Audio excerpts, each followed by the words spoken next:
Hello guys, how's it going? My name is Dalrin, and in today's video I just want to go over everything that is being changed for somebody who's going from a combat rogue in WoD to a outlaw rogue in Legion. There's a lot of things that are changing with the spec, not only its name but also its playstyle.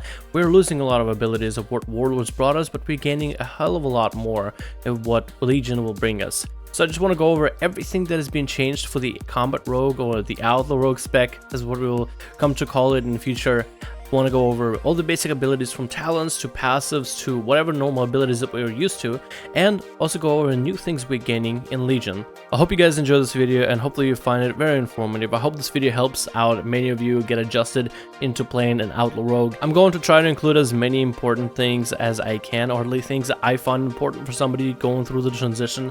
So if there is something I missed, please go ahead, leave it in the comments below and upvote it yourselves, guys, so that the other people coming into the video can see those comments. Anyways, hopefully you guys enjoy this video. Let's get on to it. So the first thing we are losing, and the most important thing, is Bandit's Guile. So no longer are we a ramp up spec. This means we no longer have insane damage when we are passively spamming Sinister Strikes, but also means we have more damage when we first open up on a target. So don't think of it as like a ramp up burst type of spec, think of constant, consistent damage type of spec, which has good benefits out of it and also some negatives out of it, but it kind of depends on your playstyle. I feel like it's a nice change for Outlaw to really define the sustainability of the spec out of the 3 rogue specs, and it allows us to burst in an opener because we'll deal as much damage in an opener as we would later down the line. Ruthlessness isn't completely gone as a passive, it is now actually part of the buffs that you can get out of Roll the Bones with the RNG elements of Roll the Bones, but just remember that you won't always have that as a passive. That is basically gone as a passive buff, but it is part of the outlaw rogue mechanics, but you have to work for it in order to establish it. But they did increase the effectiveness of Ruthlessness once you get it in a buff. Instead of shaving the cooldowns by 2 seconds, it is now by 3 seconds, which gives it a little more value. So it's more like, think of it as an ability that's been moved away from passive into like an active ability. So just remember that you won't always have Ruthlessness at all times by your side. We also lost all our poisons, and one of the things that lost is crippling poison, so no longer do we have a passive way of slowing our targets. But this has been mitigated in Legion. We do gain pistol shot instead, and I will go over all the abilities that we do gain in Legion and basically how they work. But crippling poison and poisons altogether are gone, which is kind of a setback, but not as much as you would think. Prep is also gone, so no longer will you be able to put up 2 evasions or have 2 vanishes or even 2 sprints whenever you need it. That ability is just gone altogether. Then again, as an outlaw rogue, we can get most of our cooldowns back with Roll the Bones RNG buff, basically like the Ruthlessness version for Roll the Bones. So it isn't completely a setback for outlaw rogues in particular, but still something for everybody to remember is preparation, 5-minute cooldown, gone. We also lose Garrote. Garrote is now going to be for assassination spec only, so no longer will we have a way to silence our opponents in the opener. So going against mages is going to be a little bit more finicky because they'll just blink out of our stuns. So that is just something to remember. This is going to be something weird for a lot of people to adjust to because a lot of people believe Garrote, Sap, and Cheap Shot needs to be rogue-based abilities. But this is gone. It's going to feel a little weird. We also lost the whole level 60 mobility tree for our talents. Burst Speed, Shadow Step, and Cloak and Dagger no longer available. We do have a different mobility tree on our talent bar, and we do have only sprint for passive mobility increase. So this is going to feel weird for a lot of players, but we do have some pseudo ranged mechanics to kind of make up for the loss of mobility. And the whole of level 30 talent tree is gone. Combat Readiness and Nerve Strike both are out of the game. It seems like what Blizzard have went for in terms of how players play the classes is the one for players to be allowed to play the classes rather than allow others to not allow others to play their classes. So as an outlaw, as a combat rogue, I guess as any rogue spec, Nerve Strike kind of just stopped somebody from playing their class altogether of how they wanted to, and Combat Readiness also did in like a defensive way. So that whole tree is gone, but it seems like we don't really need Nerve Strike or Combat Readiness in Legion, but we'll just see in the future. Now I want to take a little bit of time just to talk over the general abilities that we'll be using as an outlaw rogue and how they changed. We no longer have Revealing Strike or Sinister Strike, so let's talk about the general abilities you'll be using as an outlaw rogue. First one is Saber Slash. Saber Slash works kind of like a combination of Revealing Strike and Sinister Strike. The whole Revealing Strike finisher increase mechanic is completely gone out of the game, so remember that in your heads when playing outlaw. But Saber Slash basically will attack your enemy for damage, and it has a chance, 35% chance, to hit an enemy a second time. Every time Saber Slash hits, it will generate a common point. So sometimes you'll hit with a Saber Slash for 50 energy, and you'll hit a second time, gaining you 2 combo points in a single 50 energy use. It is still 50 energy and is a really good ability overall. It is powerful and very stable in terms of 4-hour damage, and it builds the combo points fairly well, and you can even talent for it to build more combo points. Roll the Bones replaces Slice and Dice, and Roll the Bones can give you a lot of different buffs, and we'll talk over them a little bit after this part, but Roll the Bones will be our replacement for Slice and Dice. It is a little bit more active, and I find it a lot more fun mechanic than what Slice and Dice brought us, but we'll get to that in a second. Instead of Villain Strike, now we get Pistol Shot, which is an ability we'll actually be pressing quite a lot more often than what we used to. So, Pistol Shot is a damage ability that is at range. It costs 40 energy, can be free on Saber Slash hits, and can become a blunderbuss, which deals more damage on Saber Slash hits as well. It kind of makes up for the lack of mobility, so now we have ranged ability that slows our enemies, so it can be used for kiting and for chasing. Really cool mechanic, and actually gets us to press more buttons, so it makes me really happy. Run Through is our somewhat ranged Inviscerate. It is our rate of damage. It does have a little bit of range to it, just slightly. I'm pretty sure it's like 5 yards worth of range. It has a chance to deal AoE damage and heal us, so it's a decent filler ability for the most part. It basically works like an Inviscerate does, but with this whole pseudo range mechanics, having a little bit of range to it is kind of nice. And Between the Eyes replaces our Kidney Shot, which is basically a kidney shot at range, and it deals decent damage, has a chance to crit for a high amount of damage, and has talents that can work with it for it to deal more damage and interact well with your pistol shot. So really just overall cool toolkit for us to use as an Outlaw Rogue. Let's get on to some of the more in-depth details. Learning how to use Roll the Bones is going to put you ahead of the competition against other rogues. Roll the Bones works like a Slice and Dice, but every time it generates a buff, it can be between 1 to 6 different buffs that it can generate. So there's 6 different buffs for Roll the Bones. First one is True Bearing, which is a beefier version of Ruthlessness. For the duration of Roll the Bones, each time you use a finish move, reduce the remaining cooldown of Adrenaline Rush, Sprint, Between the Eyes, Vanish, Blind, Cloak of Shadows, Riposte, and many other abilities by 3 seconds per combo point spent. So it's an ability that you have to roll for Roll the Bones, and you have an RNG chance of getting. But if you do get it, it is a beefier version of Ruthlessness, which is well worth it to roll the bones over and over and over until you get the right buff that you need in order to be able to get your cooldowns quicker. And because it is tied to ability of Roll the Bones, it is much beefier as it will cover offensives and defensives. Then you get the next one, Broadsides. Your combo point generator ability is generate 1 additional combo point for duration of Roll the Bones. Great for offensive, but also I feel like great for defensive play, or great for a setup play. Then we have Buried Treasure. Your base energy regeneration increased by 40% for the duration of Roll the Bones. We have Grand Melee, which is basically your normal Slice and Dice. Increases your auto attack speed by 40% for the duration of Roll the Bones. So we still do have Slice and Dice. We get Ruthlessness that we can have as a buff. We can have extra energy management, so basically like almost like a pseudo Adrenaline Rush for the energy upkeep for it. We also have Jolly Roger, which is basically I feel like an homage to Warriors and Second Wind back from MOP.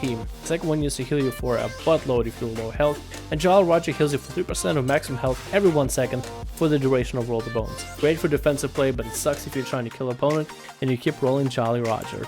Shock Infested Waters increase the critical strike chance by 40% for duration of Roll the Bones. I feel like this buff is a good when going offensive and damage, but I feel like this is much better when you combine a bunch of different buffs. So Roll the Bones is going to be something for you to play around with, and I feel like it breaks the rogue meta of, hey, build up for 5 combo points and then spend all your combo points once you have it. Roll the Bones gives you an option and kind of almost incites you to roll 1 combo point, 2 combo point, 3 combo point, Roll the Bones to see what kind of buffs you get, because you don't get every single buff every time you go, and you can control it. So there's a bit of RNG chance for it, but in a game where we have a lot of pruning happening, the gameplay might be stale, but we hope it won't be, because it is Legion and it does look really exciting. And Roll the Bones I feel like will be enough fun excitement that the game needs in order to let you kind of use your brain while you're PvPing, because there's been moments where I'm just mindlessly spamming Sinister Strike, trying to get my red buff into killing spree on the live game right now. But on Legion, I get to do a little bit more thinking, I get to look for my buffs, I get to look to the top right a lot more often to see what kind of buffs I have to determine what my playstyle or what my approach to a fight will be. So I feel like Roll the Bones, while it is RNG, which is going to set people off, a lot of people do not like the RNG playstyle of any game really, like Hearthstone for example. If people feel like their game, the whole gameplay depends on RNG, whether they win or lose it's all RNG, I can definitely see why people wouldn't enjoy it. But I don't feel like World of Warcraft Roll the Bones is in that bad of a condition to be completely RNG. I think it's a fun mechanic and does make me pick my head up and look more and be more aware of what buffs I have and adjust my playstyle accordingly, which I kind of find a lot more fun. Next I want to cover the class talents. I would cover the PvP talents and I covered them in multiple other videos before, but those seem to be shifting around left and right, so I'll wait until the game is like finalized in order to make an actual guide on how to play Outlaw Rogue in Legion. But we're gonna wait for those, and I'm just gonna do the class talents, talk to you about the generalized trees and some of the options that you have of, I guess, how you could play, so you can start planning right now of how you feel like you want to play Outlaw Rogue in the future. We have level 15 tree, which is Ghostly Strike, Swordmaster, and Quick Draw, which kind of determines how we deal damage. Two of these are passive, one is more of an active ability that will leave a debuff on your enemy, which is Ghost Strike. So it'll take 10% more damage, but it's 60 energy, so kind of determines that you have like a small open window to deal more damage.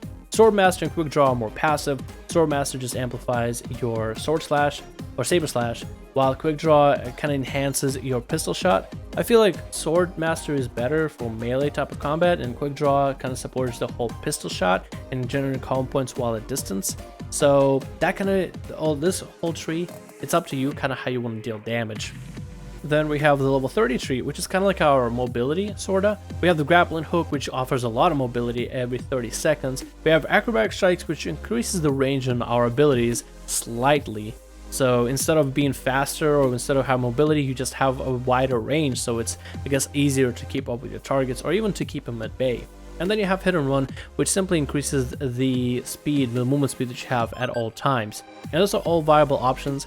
I don't know how I feel about acrobatic strikes, but maybe they'll make some changes and adjustments to it. Maybe they'll increase the range for it, but it's an interesting ability. Grappling hook and hit and run will of course be two viable options no matter what. At level 45, we get to choose how we want to work with our combo points, what we want to do with our combo points. Deeper Stratagem will basically give us an ability to invest 6 combo points into a finisher. It increases our offensive finishes by 20%, allowing us to, I guess, strategize and really just invest more into a finisher and let it deal more damage. Anticipation allows you to stack up to 8 extra combo points on top of the 5 that you have, so better preparation. And Vigor increases the maximum energy cap that you have and energy regeneration, which is awesome for Outlaw Rogues, and allows you to generate combo points a lot more often. So you have your energy storing, energy consumption, and energy generation kind of talents to pick from, so pick and choose at your own discord. At level 60, we have our defensive talents, and you have Iron Stomach, which will make all potions, health stones, and even Crimson Vial heal you for a hell of a lot more, and it's actually a pretty good option in terms of self-healing, added together with Jolly Roger working well in unison. We have Elusiveness, which is still great for team-based play, as it does reduce the damage you take by 30%, which is definitely needed in a lot of the team play, arena-based, even BG situations. And then you have Cheat Death. Cheat Death for the most part stayed the same, but I feel like for Outlaw Rogue, Elusiveness and Iron Stomach will probably be the two options. Chances are Elusiveness will be the arena BG option when you have healers, and Iron Stomach will probably be a good option for World PvP, maybe even Toberod, like Ashen, kind of, hopefully not Ashen, but Ashen style of gameplay where it's like solo rogue kind of deal, and will probably be the best for duels. The level 75 tree is actually pretty crap. We have Parlay, which basically functions like an in-combat sap or out-of-stealth sap. It still functions just like a sap. The target has to be outside of combat, but it replaces your blinds. Normally, a blind into a sap combo would work. I was thinking Parlay would work like a blind, but it doesn't. So it kind of sucks, because stopping somebody with Parlay out of combat, usually you would just be in stealth in the first place anyway. Prey on the Weak does function to deal 10% extra damage to a target if they have been gouged, blind, cheap-shotted, or sapped, but it does not work with Between the Eyes, which is our stun instead of kidney. It does work for the kidney, does work.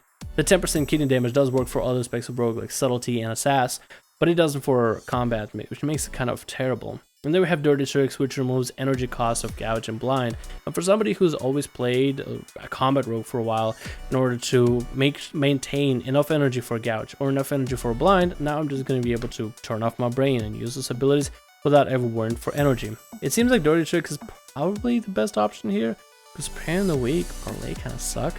It just sucks to have a talent tree that I kind of find kind of useless for all the things that I want to do for PvP.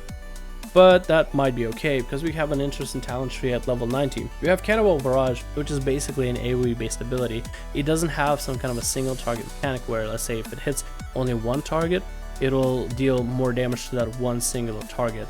It does spread out like an AoE, so it is a bit weird in terms of how it functions. So, but it still deals okay damage. I don't know how it's going to be good for PvP.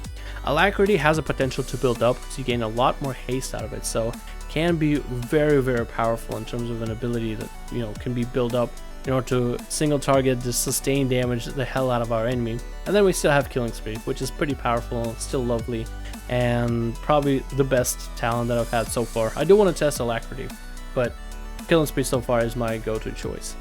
And then at level 100 we have Slice and Dice, Mark for Death, and Death from Above. I found Mark for Death kind of hard to play without, so I've been rolling Mark for Death, but maybe Slice and Dice, or maybe Death from Above and Deeper Stratagem might work well with Unison. Although Outlaw Rogue does not seem to be like a finisher damage kind of spec. It does deal a lot of good sustained damage, but I've never seen our run-throughs destroy our enemies, so I'm not really sure how I feel about that. But it's a good tree. I feel like Slice and Dice it got improved, and I feel like it does deserve a spot as a level 100 talent. Mark for Death does deserve a spot, and so does Death from Above. So it gives you a little bit different of playstyles that you can work with. So this is really everything we got in terms of generalized changes that you're gonna see as a combat rogue going into Outlaw. Again, I will make a full guide on Outlaw Rogue once it comes out on Legion. It looks like a really fun spec, and it seems like a better version of combat. While combat had, I guess, some defining techniques such as 8-second kidney and a killing spree and deep inside mechanic, most of those mechanics have been fairly generalized and almost like homogenized. And then all the rogue specs are, in WoD at least, are not too far different from one another, but in Legion there are definitely going to be some separations of just complete playstyle changes. So I'm very excited to see that happen, and I can't wait for the beta that should be coming out to a lot more people. Hopefully we'll see a lot more people playing and a lot more people testing everything that is in the Legion Alpha, or I guess beta. Thank you guys so much for watching. Hopefully you guys enjoy it. Let me know what you think about all these changes. Are you excited to play some Outlaw Rogue if you've been playing combat? Or even if you never played combat, are you going to try Outlaw Rogue?